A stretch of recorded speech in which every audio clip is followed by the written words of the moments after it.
Hi friends, කොහොමද ඉතින් ඔයාලට? ඔයාලා අදත් මේ එකතුලා ඉන්නේ මෙටාටෙක් YouTube channel එකේ අලුත්ම වීඩියෝක් එක්ක.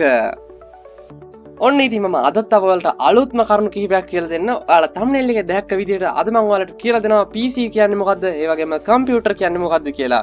අද ඉඳන් ඔයාගේ තියෙන මේ වැරදි මතය සහ ඔයා නොදන්න කරුණු ගොඩක් දැනගන්න යන්නේ. එහෙනම් වීඩියෝත් එක්ක දිගටම එකතුලා ඉන්න, subscribe කරලා නැති කට්ටිය දිගටම එකතුලා ඉන්න ඕන කියලා හිතනවා නම් subscribe කරලා වීඩියෝ එකට like එකක් දාන්න. වීඩියෝ එක අන්තිමේදී එහෙනම් දැන් යමු වීඩියෝ එකට. අපි මෙටාටෙක්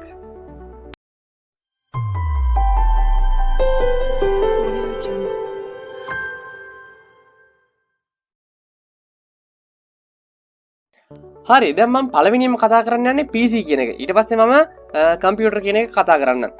PC කියන්නේ මොකද්ද? PC කියන්නේ personal computer කියන එකට. ඔයා desktop computer එකට PC කියලා කියන නැති. ඒ වගේම laptop එකකටත් ඔයාලට පුළුවන් PC කියලා කියන්න. PC කියන්නේ personal computer එකක්. ඒ වගේම phone එකකට අපි personal computer එකක් ඒක මම ඔයාලට computer කොටස කියන්නම්. ඒ වගේම phone එකට අපි PC එකක් කියලා කියන්නේ නැහැ. lap එකට සහ desktop computer එකට අපි PC එකක් කියලා කියනවා. හරි. ඒ විදිහට ඒක දැනගන්නකොට දැන් අපි බලමු කම්පියුටර් එකක් කියන්නේ මොකක්ද කියලා. දැන් එහෙනම් දැන් අපි බලමු කම්පියුටර් කියන වචනේ තේරුම මොකක්ද කියලා. කම්පියුටර් කියන වචනෙන් අදහස් වෙන්නේ මෙන්න මේකයි.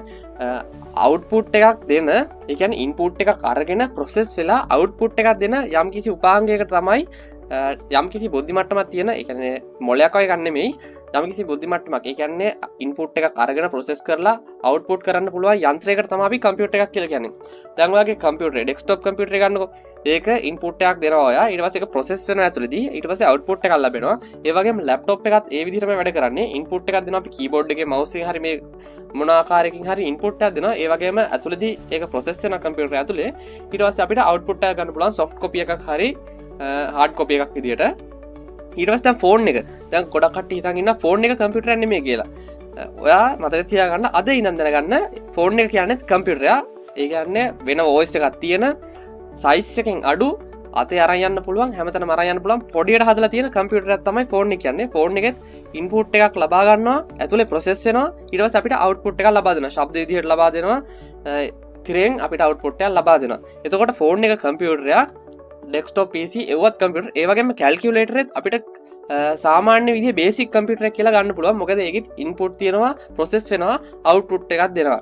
මේ වගේ අවුට්පුට් එකක් දෙන නිසා කැල් එකත් අපිට ගන්න පුළුවන් බේසික්ම ලෙවල් එකේ තියෙන කම්පියුටර් එකක් කියලා. හරි. එතකොට PC කියන්නේ ඩෙස්ක්ටොප් කම්පියුටර් වලට, ලැප්ටොප් වලට, කම්පියුටර් කියන්න පුළුවන් ඔයාලට ටැබ්ලට් වලට. ඒ කියන්නේ අහලා ඇති ටැබ්ලට් පරිගණක කියලා. ඒකත් ෆෝන් එකක් වගේ. හැබැයි පරිගණක කියලා අන්තිමට කොටසක් තියෙනවා. ඒ කියන්නේ මේ ෆෝන් එකත් පරිගණකයක් කියලා අපිට ගන්න පුළුවන්. ටැබ්ලට් එක පරිගණකයක්. එතකොට ඩෙස්ක්ටොප් එක මෙන්න මේ වගේ ලැප් එක පරිගණකයක් කියලා ඔයාලට අද ඉඳන් සලකන්න පුළුවන්. දන්නේ නැති කට්ටියටත් කියලා දෙන්න. ඒ වගේම මම Facebook එකේ අනිත් තැන්වල බලද්දි කමෙන්ට් ගොඩක් කට්ටිය දාලා තියෙනවා ෆෝන් එක ලැප්ටොප් එක ඒ කට්ටිය හරියටම දන්නේ නැති නිසා තමයි මට හිතුනේ අද මේ වීඩියෝ එක කරන්න.